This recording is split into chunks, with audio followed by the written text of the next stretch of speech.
15%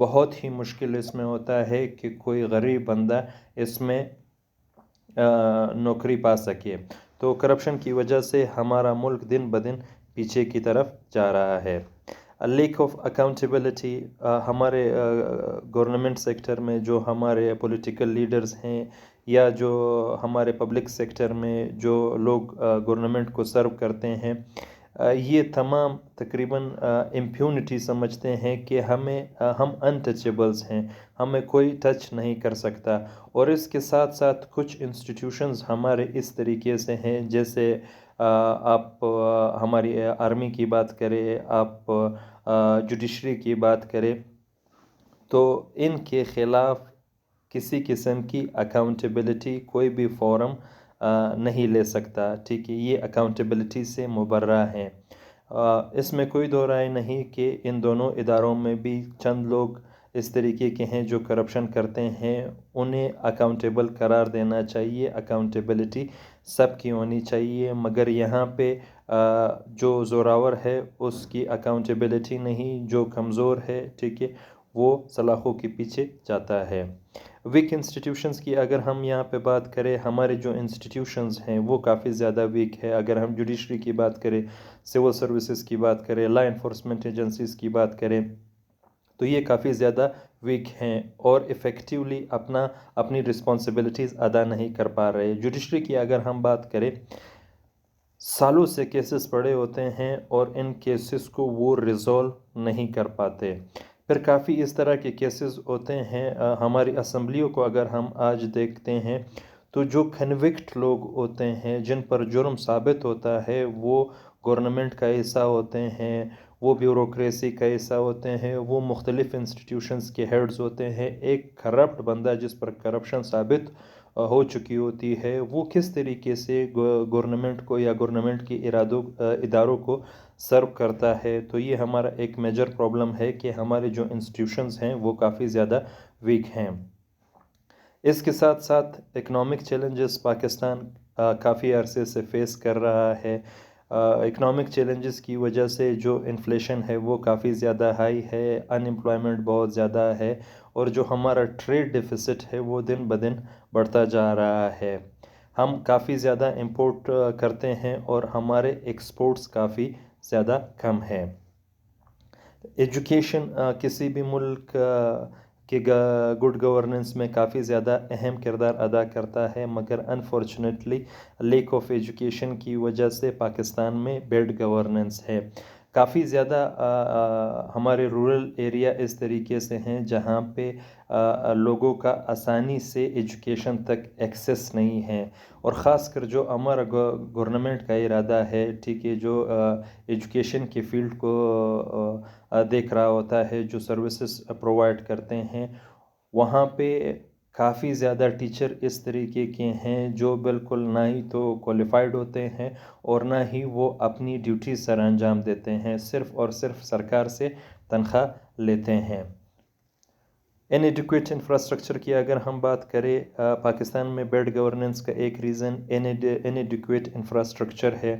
جہاں پہ انفراسٹرکچر کی ضرورت ہوتی ہے، پولیٹکس کی وجہ سے لوگ اس ایریا کو جو ضرورت ہوتا ہے وہ ضرورت کے مطابق وہ چیزیں پرووائڈ نہیں کرتے. صرف جس پولیٹیکل پارٹی سے جو افیلیٹڈ ہوتا ہے اس سے ٹیکے کی مد میں یا اسکول یا کوئی چھوٹا سا روڈ یا ڈسپینسری دی جاتی ہے، جہاں پہ کلیکٹیو ضرورت کے کام ہوتے ہیں وہ بالکل بھی نہیں کیے جاتے.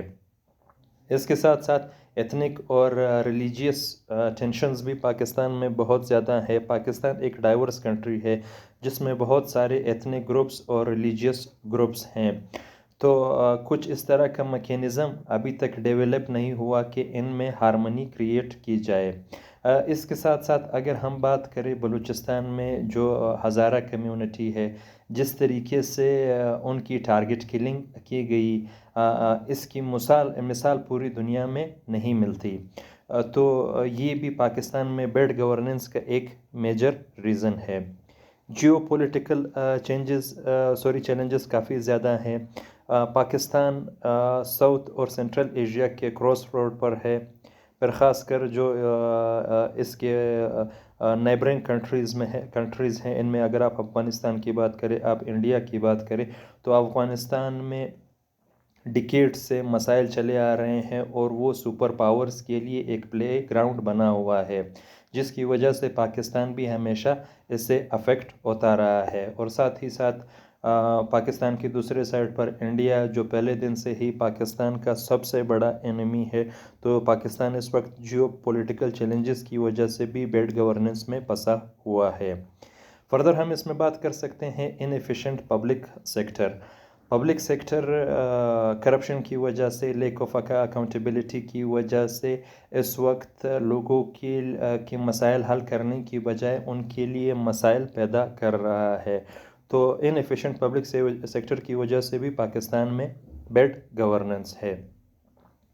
تو جو چیزیں ابھی تک کنکلوڈ ہم اس طریقے سے کریں گے کہ جو چیزیں ہم نے ڈسکس کی، political instability, corruption, lack of accountability, ان تمام چیزوں کو، ان تمام پرابلمس کو اگر ہم ریزولو کریں گے تو اس میں کوئی دو رائے نہیں کہ ہم گڈ گورننس کی طرف جا سکتے ہیں اور دنیا کے ترقی یافتہ ممالک کے صف میں شامل ہو سکتے ہیں۔